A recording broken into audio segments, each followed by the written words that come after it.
go. Gate drop number 2, and we're off, headed to Chaos Corner. Who's going to be first? Tomac to the inside, and look who's right with him, Dean Wilson on the 15. And here comes Freezy again with another great start on the 4. But Tomac trying to check out because he knows Roxon's going to be charging hard. But Roxon looks like Jeff, he's back at about 10. Yeah, you got to go a long ways back to find a yellow fender. And a bobble for Matt Moss. That cost him a little bit, but boy, Tomac is checking out. There's only 4 bikes behind Roxon right now. Yeah, there's Ken way at the back, and you see that red number plate because he is the reigning champion. If he holds on to the points lead coming out of Vancouver, he'll retain that red plate. If not, the red plate will move to whoever the current points leader will be at that next round. There is Savacci on the 17 right there battling with Moss. Here comes Roxon. Oh, he definitely has got his work cut out for him now. He's look at that. 2 riders through that one corner. Jeff, he picked up 2 spots there. Gets around, plays it. Oh, somebody's down. That's Dean Wilson. Savacci?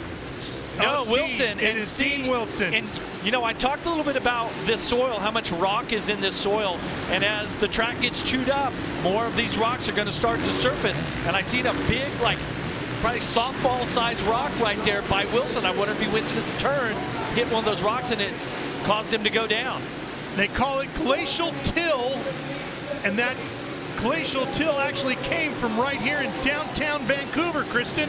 Yeah, and Ralph, it's super native to this area. The track crew actually had to send out 2 truckloads full of rock and boulders during the track building process. They spent an entire day just trying to sift through this natural dirt. But I spoke with some of the riders in between GP races, and I said, what's the hardest part of the track right now? They said the rhythm section. They're having to change up their rhythm patterns because the landings are moving away from them. So guys, that is something to watch. Riders changing up their lines with every lap because the track is, Jeff, as you mentioned, deteriorating quickly. Yeah. Sorry, Jeff. Matt Moss, the 9-time Australian national champion right there on the 102. Roxon trying to work his way through here. And watch when they go over these jumps. Before this triple jump, when they land, before it, the whole entire track is corduroy. You have to, you jump, you land in a rut. There's no smooth part on the track whatsoever. And every place on the track where the riders apply a lot of throttle, okay, out of turns, in the rhythm sections, or where the bike is forced into the ground. Oh, we have problems for Savacci on the 17.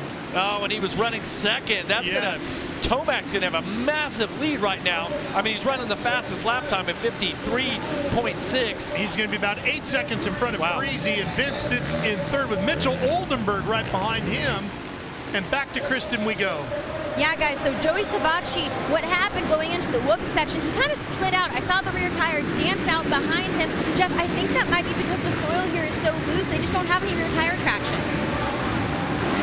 Watching Roxon work his way through this rhythm lane. He's up to second now as he has gotten around Matt Moss. Here he goes, triples through this section. That's one of the Arby's bikes he's trying to get past. And Savacci's trying to follow Roxon.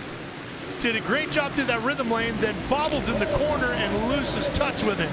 Yeah, Oldenburg here in front of Roxon, and then Freezy. And Freezy just checking up in that turn. Oldenburg practically ran into the back of him. Roxon sitting here in fourth, working his way through. Oh, he got them both. He did. He got around Freezy on the 4, got around Oldenburg on the 48, and Ken Roxon sits in second. But Jeff, he's 16.5 seconds behind Tomac.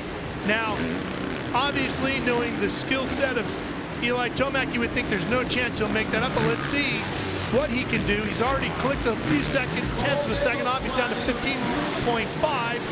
And let's see if Tomac doesn't make any mistakes. Yeah, and if you're Roxon, you get a bad start like that, and you know where everybody's at on the track. Okay, where's Eli Tomac at? Okay, Tomac's probably going to win this. So my goal is to get the second. That puts him first and second, second and third, with race 3 to go a little bit later on. So for Roxon, he should just be comfortable right now, try not to make any big mistakes. Freezy just took Oldenburg all the way up to the tough boxes, and now he goes after Savacci. Freese on that 4 is giving it everything he has here tonight. Oldenburg finished second in the season finale last year in Melbourne, and right now he sits in 5th here tonight in Vancouver. Look at Freese putting a charge back on. Oh, he's going to get to the inside of Savachi. And Freese is not afraid to mix it up with anybody.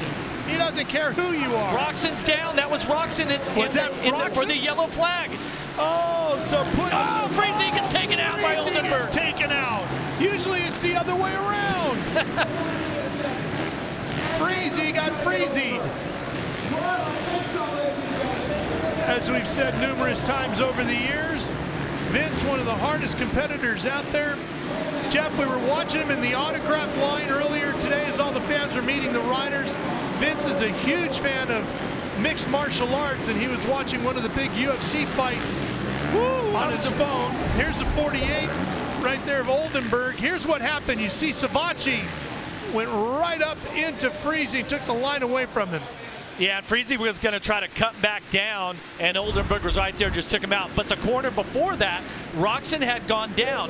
Roxon has now slipped back to 11. Remember what I said, the goal was to get the second. Just get second, no more mistakes. Unfortunately for Roxon, he makes a massive mistake, and that's going to cost him big time for this overall. And here's Eli Tomac, the winner of the first ever FIM World Supercross event in Cardiff, Wales, swept the whole night, and he's on his way to his first win here in 2024, taking race number 2 in Vancouver. He wants this World Supercross Championship. He's done so much already, Hall of Fame level stats to his career. But boy, a World Supercross Championship would be a great one to add to the list. Yeah, just one turn to go as he gets past Lucas Dunca, lapping him right around of Brazil. Here he comes, Eli Tomac, the 2-time AMA Supercross champ, wins his first World Supercross race in 2024, the 4th of his career, as he wins here tonight in Vancouver.